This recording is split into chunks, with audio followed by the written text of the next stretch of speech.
These are my suggestions. I request you to please consider these suggestions. Thank you.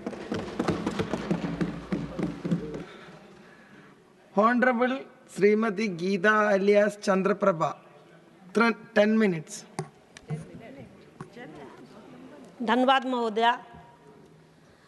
भारतीय वायुयान विधेयक 2024 पर बोलने का मुझे अवसर प्रदान किया, इसके लिए बहुत बहुत आभार।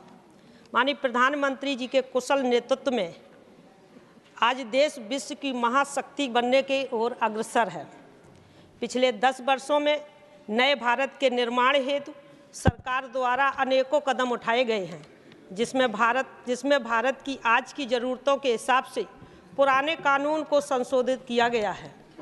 इसी क्रम में इस विधेयक के माध्यम से 90 वर्ष के पुराने विमान अधिनियम को संशोधित किया जा रहा है।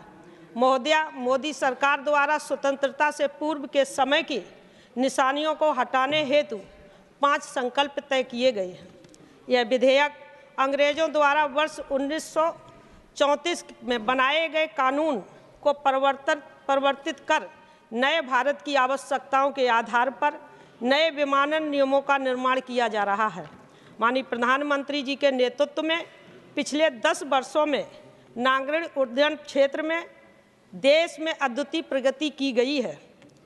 2014 के तुलना में हवाई यात्रा करने वाले यात्रियों की संख्या आज दोगुनी हो गई है।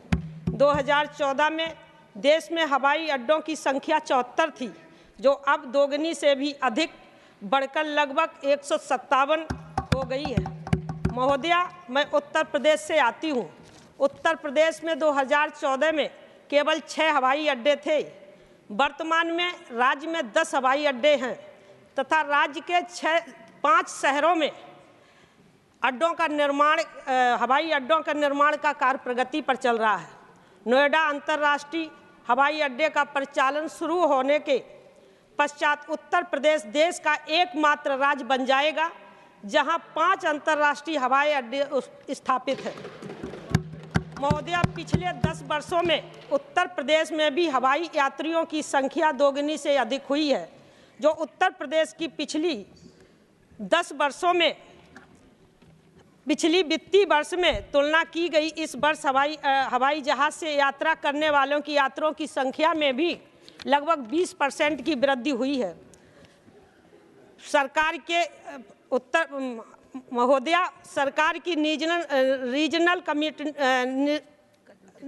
रीजनल कनेक्टिविटी स्कीम उड़ान के तहत प्रदेश की दूरगामी क्षेत्र को हवाई अड्डों से जोड़ा गया है। मैं इसके लिए उत्तर प्रदेश की जनता की ओर से माननीय प्रधानमंत्री, माननीय मंत्री जी का बहुत बहुत आभार व्यक्त करती हूँ। ये आंकड़े पिछले 10 वर्षों में माननीय प्रधानमंत्री जी के नेतृत्व में नागरिक उड्डयन क्षेत्र में हुई प्रगति को दर्शाते हैं। महोदय, अभी तक विमानन क्षेत्र में अधिकांश नियम 1934 में बनाए गए एक्ट से संचालित किए जा रहे थे। इस एक्ट को पिछले 90 वर्षों में लगभग 21 बार संशोधित किया गया है। आज नागरिक उड्डयन क्षेत्र में हो रही प्रगति एवं वर्तमान परिस्थितियों को देखते हुए 90 वर्ष पुराने इस कानून को बदलने की आवश्यकता है। इस विधेयक के माध्यम से केंद्र सरकार को किसी भी विमान या विमान की श्रेणी की डिजाइन, निर्माण, निर्यात या आयात को नियमित करने तथा सुरक्षित करने के लिए अधिकार प्राप्त किया गया है। महोदय, हवाई सेवाओं के विस्तार के कारण हवाई क्षेत्र में दुर्घटनाओं की संभावनाओं में वृद्धि हुई है। समय पूर्व दुर्घटनाओं को रोकने तथा इससे संबंधित नियमों को बनाने के लिए इस विधेयक के माध्यम से हवाई दुर्घटना या घटना की जांच के लिए सरकार को नियम बनाने का अधिकार प्रदान किया गया है।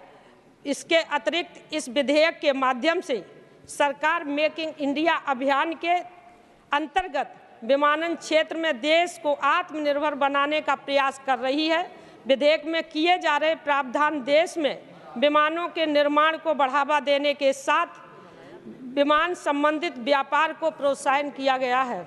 महोदय, विधेयक में किए गए प्रावधानों के माध्यम से सरकार द्वारा भारत को वैश्विक विमानन बाजार में स्थापित करने का प्रयास किया जा रहा है।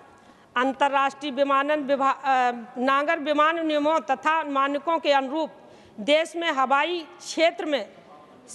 क्षेत्र से संबंधित नियमों के निर्माण पर बल दिया गया है। हवाई क्षेत्र में अंतर्राष्ट्रीय मानकों के अनुरूप व्यवस्थाओं से देश में स्वदेशी विमान निर्माण एवं विमान क्षेत्र से संबंधित अन्य गतिविधियों को प्रोत्साहन प्राप्त होगा। विमानन क्षेत्र की शिक्षा प्राप्त कर रहे देश के लाखों युवाओं को इस व्यवस्थाओं से रोजगार प्राप्त होगा।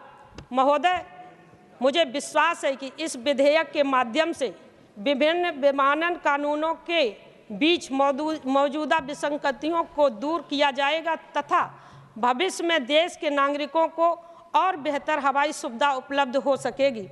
आज देश के विमानन क्षेत्र की प्रगति की दिशा में लाए गए इस विधेयक का मैं पुरजोर समर्थन करती हूँ। बहुत बहुत धन्यवाद।